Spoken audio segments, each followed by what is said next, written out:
अस्सलाम वालेकुम स्टूडेंट्स, आज हम डिस्कस करेंगे चैप्टर 8 के numericals in detail with concept. और अगर आप मेरे चैनल पर नए हैं तो मेरे चैनल को सब्सक्राइब कीजिए, लाइक कीजिए और शेयर कीजिए। सबसे पहले हमारे पास पहला न्यूमेरिकल है चैप्टर 8 का एक्सरसाइज का।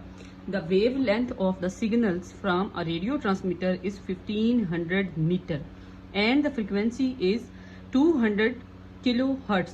हमारे पास क्या है कि एक रेडियो ट्रांसमीटर है और उसमें से सिग्नल्स इमिट हो रहे हैं, उनकी जो वेवलेंथ है वो कितनी है 1500 मीटर है और उसकी जो फ्रीक्वेंसी है वो कितनी है 200 kilo hertz. What is the wavelength?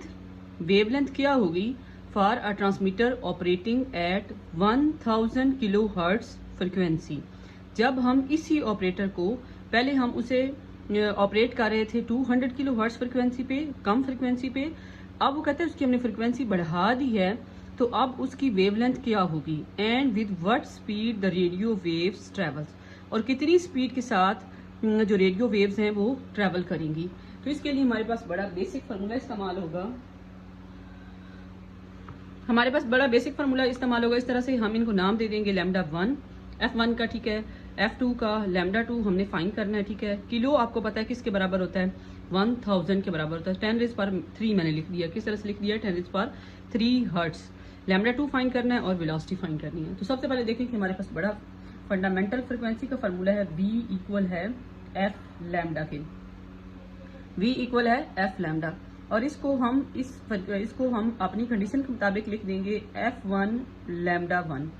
तो सबसे पहले F1 हमारे पास क्या है, F1 इक्वल है 210⁻³, ठीक है, और लैम्डा 1 किसके बराबर है 1500 के बराबर है, ठीक है। तो ये वेलोसिटी आ गई। अब हमने क्या करना है, सिंपल इसको मल्टीप्लाई कर, जब हम मल्टीप्लाई करेंगे तो इसका आंसर आएगा 3 × 10⁸ मीटर पर सेकेंड, ठीक है। ये हमारे पास क्या आ गई है, वेलोसिटी आ गई।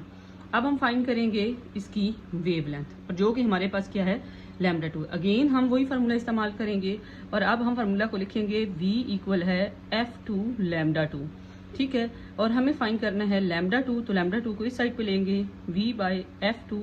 तो हमारे पास V देखें, अभी वैल्यू फाइंड किया 3×10⁸ और F2 हमारे पास है 1000 × 10⁻³, ठीक है। तो हमारे पास नीचे देखें, अगर आप इसे डायरेक्ट कटिंग वगैरह भी कर सकते हैं, ये देखें ये 10⁻³ है, ये भी 10⁻³ है, तो 8 में से 6 जाए तो कितना बच जाएगा, हमारे पास सिर्फ बच जाएगा 10⁻²।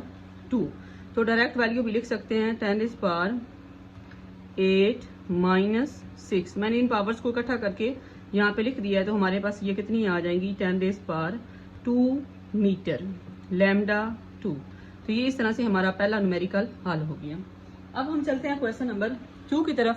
क्वेश्चन नंबर 2 है, इसकी काफी ज्यादा स्टेटमेंट बहुत बड़ी है और साथ विद डायग्राम है, ठीक है। तो इस तरह के न्यूमेरिकल अब तक ये अब तक बोर्ड की हिस्ट्री में ये रिवाइज नहीं हुआ बोर्ड के एग्जाम्स में, तो इस वजह से हम इसे स्किप कर सकते हैं। क्वेश्चन नंबर 3 पर चलते हैं। 8.3 a stationary wave is established in a string which is 120 centimetre long. हमारे पास क्या है कि हमारे पास एक रस्सी का टुकड़ा है, उसकी लेंथ कितनी है 120 सेंटीमीटर है, and fix at both ends, और उसको हमने क्या किया हुआ है दोनों एंड से फिक्स कर दिया। The string vibrate in 4 segments. जब हम स्ट्रिंग को वाइब्रेट करवाते हैं तो उसमें कितने सेगमेंट्स बनते हैं 4 at a frequency of 120 hertz.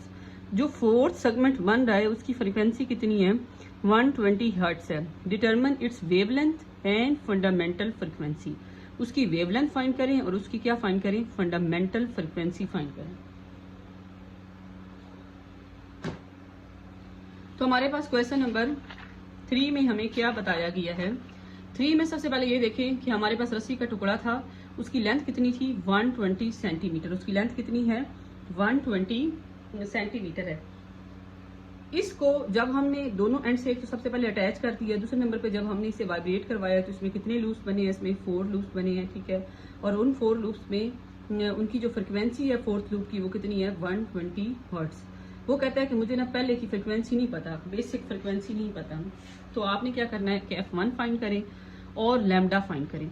अब यहाँ पर देखें कि F1 हम किस तरह से फाइंड कर सकते हैं। सबसे पहले देखें कि हमारे पास फ्रिक्वेंसी का बेसिक फार्मूला है, ठीक है, जो कि जर्नल फार्मूला है फ्रिक्वेंसी के लिए।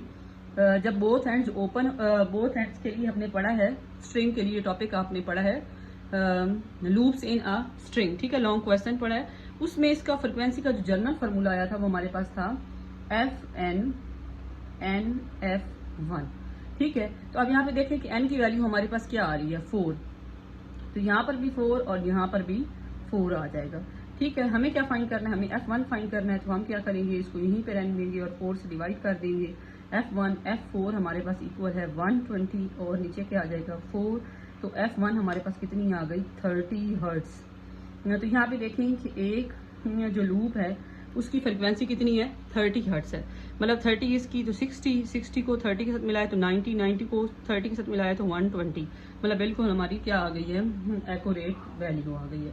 अब हमने फाइंड करनी है वेवलेंथ। वेवलेंथ आप बड़े आसान तरीके से फाइंड कर सकते हैं। वो कैसे, वो इस तरह से कि आप देखें कि हमारे पास सबसे पहले क्या है कि सबसे पहले देखें कि इसमें कितनी वेवलेंथ आ रही है। आप देखें यहाँ पर एक कंप्लीट वेवलेंथ यहाँ तक हो गई लैम्डा, फिर उसके बाद एक और कंप्लीट वेवलेंथ, मतलब इस टोटल लेंथ में कितनी वेवलेंथ आई हैं 2। तो L किसके बराबर होगा, L हमारे पास होगा 2 लैम्डा के। किसके बराबर होगा L 2 लैम्डा के। हमें क्या फाइंड करना है, ये बहुत ज्यादा सिंपल है। हमें फाइंड करना है लैम्डा, लैम्डा को यहीं पे रहने दें, L को 2 पे डिवाइड कर दें। L हमारे पास कितनी है 120 सेंटीमीटर है। इसको हमने तब्दील कर दिया किसमें मीटर में, और इसको मीटर में तब्दील करने के बाद इसका आंसर आया है 1/2। 2 पे डिवाइड कर दिया तो इसका आंसर आएगा 0.6 मीटर लैम्डा। तो इस तरह से हमारा क्वेश्चन नंबर 3 सॉल्व हो गया, जो कि बहुत आसान। हाँ जी, हमारे पास क्वेश्चन है question number 4। The frequency of the note emitted by a stretch string is 300 hertz. ठीक है, हमें क्या दी गई है, हमें ना एक सिंपल बेसिक फ्रिक्वेंसी दी गई है, वो कितनी है 300 हर्ट्ज है। What will be the frequency of this note. हमने फिर फ्रिक्वेंसी फाइंड करनी है, 2 बार फ्रिक्वेंसी फाइंड करनी है। The length of the wave is reduced, the length of the wave is reduced by 1/3 without changing the tension. पहला part आप ये समझें कि वेव लेंथ रिड्यूस हो रही है कितना 1/3, ठीक है, विदाउट चेंजिंग इट्स टेंशन। ये आपको बस टेंशन देने के लिए लिखा हुआ है, आप ऐसा समझें, इसको इग्नोर कर दें और सिर्फ इतना सा पढ़ें कि हमने फ्रिक्वेंसी फाइंड करनी है कि वेवलेंथ उसकी रिड्यूस हो रही है कितनी 1/3। यहाँ पर देखें, हम सबसे पहले जो फ्रिक्वेंसी गिवन है उसको F1 कह देंगे। हमें फाइंड क्या करना है, हमें F2 फ्रिक्वेंसी फाइंड करनी है। पहले केस में व्हेन उसकी जो वेवलेंथ है वो रिड्यूस हो जाए, मतलब अगर वो लैम्डा 1 थी तो अब क्या हो जाए लैम्डा 1 माइनस लैम्डा 1/3, मतलब उसका 1/3 हिस्सा उसमें से निकल जाए, तो आप क्या फाइंड करें, फ्रिक्वेंसी फाइंड करें।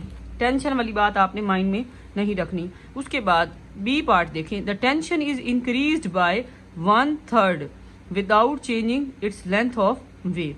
इस चीज को आप निकाल दें और आप सिर्फ इतना देखें कि अब क्या हो रहा है कि टेंशन की जो फोर्स है हमारे पास वो इंक्रीज हो रही है 1/3, मतलब जितनी हमारे पास अगर F1 पहले थी तो अब F1 प्लस F1/3 उसका तीसरा हिस्सा उसमें क्या हो रहा है जमा हो रहा है। तो वो कहता है कि अब आप क्या फाइंड करें, F2 फाइंड करें, मतलब आपने F2 2 बार फाइंड करना है। ठीक है, तो सबसे पहले हम पहला केस सॉल्व कर लेते हैं। हमें कहा गया है कि उसकी अगर इनिशियल वेवलेंथ कितनी थी लैम्डा 1 थी, तो फाइनल क्या है कि उसी का तीसरा हिस्सा उसमें से निकाल दें तो वो क्या होगी लैम्डा 2। इसके लिए हम एक सिंपल फार्मूला इस्तेमाल करेंगे जो कि हम पढ़ चुके हैं, ठीक है, बाय यूजिंग फार्मूला। ठीक है, बिल्कुल सिंपल फार्मूला है इस पहले पार्ट के लिए, V इक्वल है F लैम्डा। ठीक है, इसको हम 2 बार लिख लेंगे, एक बार F1 लैम्डा 1 और इस इक्वेशन नंबर 1 कह दें, दूसरी बार F2 लैम्डा 2। ठीक है, और इसको इक्वेशन नंबर 2 कर दें। कंपेयर करें इन इक्वेशंस को दोनों को, ठीक है, इक्वेशन 1 एंड इक्वेशन 2। ठीक है, F1 लैम्डा 1 F2 लैम्डा 2। ठीक है, तमाम वैल्यूज पुट कर दें इसमें। F1 की वैल्यू कितनी है 300, ठीक है, और लैम्डा 1 को ऐसे ही रहने दें। ठीक है, इधर हमारे पास क्या है F2 हमने फाइंड करना है और लैम्डा क्या है 2 क्या है 1 माइनस लैम्डा 1/3। पहले हम इसको सॉल्व कर लेते हैं। ठीक है, F2 3 को उससे मल्टीप्लाई कर दें तो कितना बच गया, ठीक है, F2 2 लैम्डा 1/3। ठीक है, और इधर क्या आ जाएगा लैम्डा 1 300, लैम्डा 1 से कट गया, जो बाकी वैल्यूज बची हैं उनको इधर लाके मल्टीप्लाई और डिवाइड कर दें F2, तो इसका आंसर आ जाएगा 450 हर्ट्ज। बहुत सिंपल क्वेश्चन है, बच्चों को ये बहुत मुश्किल लगता है। अगर आप इस तरह से करेंगे इतने इत्मीनान के साथ, इतनी समझदारी के साथ, तो आपको कोई इशू नहीं होगा इसको सॉल्व करने में। तो इसके बाद हम चलते हैं पार्ट नंबर 2 पर। तो यहाँ पर देखें कि हमारे पास टेंशन की फोर्स, आपने एक फार्मूला पढ़ा है, ठीक है, वो फार्मूला ये है, मैं यहाँ पे लिख देती हूँ। F फ्रिक्वेंसी का फार्मूला पढ़ा है आपने इस पूरे टॉपिक में, F1/2L F/m, ये ओरिजिनल फार्मूला आप पढ़ चुके हैं। ये F क्या है, ये फ्रिक्वेंसी है, ठीक है, ये क्या है, फ्रिक्वेंसी है। और ये F क्या है, ये आपको बताया गया है कि ये टेंशन की फोर्स है, ठीक है, इसे टेंशन फोर्स बोलते हैं। और M is mass per unit length, ठीक है। तो अब यहाँ पे देखें, अब हम सबसे पहले इनिशियल ये हमें टेंशन दी गई है कि F1, बाद में क्या हुआ है वो कहता है कि उसी F1 में कितना हिस्सा ऐड हुआ है, F1/3, मतलब उसका तीसरा हिस्सा अगर फोर्स में बढ़ जाए तो आप बताएं कि फिर फ्रिक्वेंसी क्या होगी। तो फिर हम क्या करते हैं, यहाँ पे ही इसको सॉल्व कर लेते हैं, मतलब इसका एलसीएम ले लेते हैं। 3F1 + F1 इक्वल हो जाएगा 4F1/3, ताकि हमें आगे सॉल्व ना करना पड़े, ठीक है। और इस इक्वेशन को हम फंडामेंटल 1 का नाम दे देंगे यहाँ पर अपनी कंडीशंस के अकॉर्डिंग। एंड नाउ अब हम क्या करेंगे, इसी को दोबारा लिखेंगे F2 के लिए 2L F2/m। अब हम क्या करेंगे, F2 की वैल्यू पुट कर देंगे, ये वाली वैल्यू F2 की वैल्यू इसमें पुट कर देंगे। F2 1/2L 4F1/3m। अब हम क्या करेंगे, 4/3 को ना इसमें से अलग कर लेंगे, 4/3 पूरा का पूरा स्क्वायर रूट समेत हम अलग कर लेंगे, बाकी सारा हम इकट्ठा लिख देंगे और ये हमारे पास बन जाएगी इक्वेशन नंबर 1। इक्वेशन नंबर 1 हम इसको क्या लिख सकते हैं भला, इसको हम लिख सकते हैं F1, इसको हम क्या लिख सकते हैं F1। तो F1 की हमारे पास वैल्यू है और हमारा न्यूमेरिकल सॉल्व हो जाएगा इस तरह से। 300 से मल्टीप्लाई डिवाइड करने के बाद हमारे पास इसका आंसर आएगा 346 हर्ट्ज F2, ठीक है। तो यहाँ तक ये आई थिंक सो आपको क्लियर हो गया होगा। बच्चों को ये बहुत मुश्किल लगता है, लेकिन आपने इसे मुश्किल नहीं समझना। An organ pipe has a length of 50 centimetre, find the frequency of its fundamental note. हमने क्या करना है, एंड द नेक्स्ट हार्मोनिक, मतलब आपने 2 बार फ्रिक्वेंसी फाइंड करनी है यहाँ पर, open at both ends and closed eight one and, ठीक है, 2 बार, मतलब आपने 4 वैल्यूज निकालनी है। किस तरीके से कि हमारे पास हमें लेंथ दी गई है कितनी, 50 सेंटीमीटर, हमें वेलोसिटी दी गई है, हमें F1 और F2 फाइंड करने को कहा गया है। किन किन केसेस के लिए, जब बोथ एंड्स ओपन होंगे और जब both ends for both pipes के लिए, ठीक है, फॉर बोथ पाइप्स के लिए, ठीक है, बोथ केसेस के लिए। एक बार एंड ओपन है और एक बार क्या है, क्लोज है, ठीक है। तो यहां पर हम सबसे पहले लिख लेते हैं when both ends open, when both ends, when closed at one end। दोनों का फार्मूला मुख्तलिफ होगा। इसके लिए जो फार्मूला है वो हमारे पास है FNNV/2L। इसके लिए जो फार्मूला है वो हमारे पास है NV/4L। और आपने एक बात याद रखनी है कि जो ओपन एंड्स है ये रिचर है इसकी निस्बत। क्यों? क्योंकि इसमें 1 फ्रिक्वेंसी के जो नोट्स होते हैं ना वो 1 भी होता है, 2 भी होता है, 3 भी, 4 भी, 5 भी, ठीक है। और जबकि इसके जो एक एंड पे क्लोज्ड होता है इसमें 1 होता है, 3 होता है, 5 होता है, 7 होता है, मतलब इसमें सारे नोट्स नहीं होते, ठीक है। तो हमने कौन कौन से फाइंड करने हैं, हमने इधर से ये 2 फाइंड करने हैं और इधर से 1 और 3 फाइंड करने हैं, ठीक है। तो ये बात आपने अपनी माइंड में रखनी है। तो सबसे पहले यहाँ पे F1 पुट कर देते हैं, 1V/2L। तो हमें L भी दिया गया है, V भी दिया गया है, तो बहुत आसान है। V कितना है 0.5 और लेंथ है 0.5, ठीक है, ये है 350 V। लेंथ कितनी है 0.5, इसको मल्टीप्लाई वगैरह करें तो हमारे पास आंसर आ जाएगा 350 हर्ट्ज, ठीक है, क्योंकि ये जो 2 है ना ये 0.5 से कट जाएगा तो डायरेक्ट आंसर आ जाएगा F1। ठीक है, उसके बाद F2 फाइंड करना है। F2 के लिए क्या करेंगे, 2 आ जाएगा, इसकी जगह पे 2 आएगा। ठीक है, V/2L, L से किया, V कितना है 350, 0.5 इस पर डिवाइड करने तो 700 इसका आंसर आता है। ठीक है, क्योंकि ये इसका 1/2 आंसर आएगा, 1/2 पर जाके मल्टीप्लाई हो जाएगा तो 700 आएगा। ठीक है, इसके लिए क्या करेंगे, इसके लिए सबसे पहले 1 पुट करेंगे, 1V/4L। ठीक है, V क्या है 350, 4, L क्या है, L हमारे पास है 0.5। ठीक है, 350 हमारे पास, इसको डिवाइड वगैरह करें तो हमारे पास इसका आंसर आता है 175 हर्ट्ज F1। अब मैंने आपको बताया है कि F को जो दूसरा 2 उसने हमें 2 कहा है, तो इसका दूसरा जो है वो 3 पुट करना है आपने। N की जगह क्या पुट करना है, 3 पुट करना है, 3V/4L। ठीक है, 3 multiply by V, 350, 4 multiply by 0.5, तो इसका आंसर आ जाएगा 525 हर्ट्ज F3। इसमें जो अंडरस्टैंडिंग वाली बात है बच्चे क्या हमारे पास न्यूमेरिकल है 8.6। अ church organ consists of a pipes. ठीक है, मैं इसकी पिक आपके साथ ऐड कर दूंगी। ठीक है, वीडियो में। ये हमारे पास इसके पाइप्स होते हैं। ठीक है, चर्च के। ठीक है, कुछ बड़े होते हैं और कुछ छोटे होते हैं। Each open at one and. ठीक है, और तमाम पाइप्स जो हैं उनका एक हिस्सा जो है वो क्लोज्ड है। ठीक है, इस तरह से एक हिस्सा क्लोज्ड है। रियल पिक भी आपके साथ शेयर कर दूंगी और एक सिंपल पिक हम यहाँ बना सकते हैं कि इनका एक जो ऑर्गन पाइप हैं चर्च के, उनका एक हिस्सा क्लोज है और बाकी क्या हैं, ओपन है। Of the different lengths. ठीक है, इनकी लेंथ्स मुख्तलिफ होती हैं, कहीं पे छोटे होते हैं, कहीं पे बड़े होते हैं। ठीक है, and the minimum length is 30 millimetre. ठीक है, इसकी मिनिमम लेंथ दी गई है कि जो छोटा सबसे पाइप होगा उसकी लेंथ कितनी होगी 30 मिलीमीटर और जो लॉन्गेस्ट होगा उसकी कितनी होगी 4 मिलीमीटर।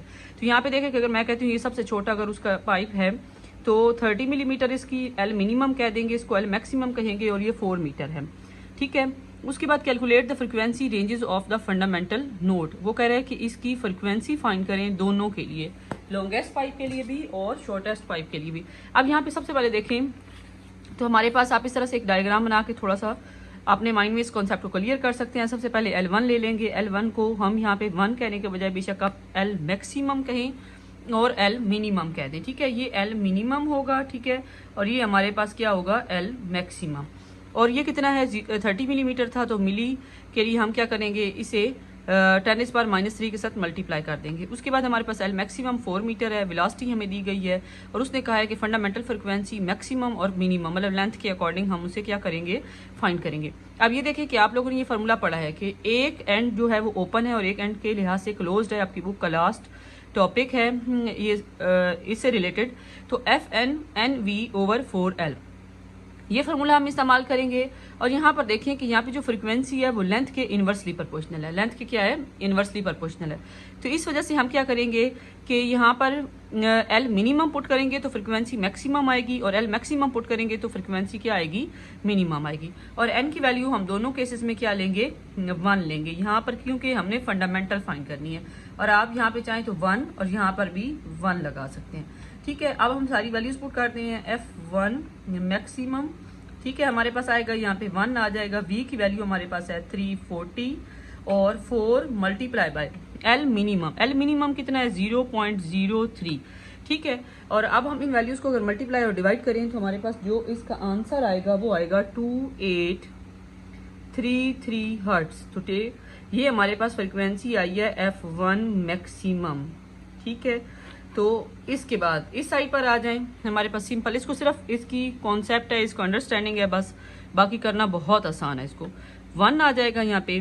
V की वैल्यू कितनी आएगी 340।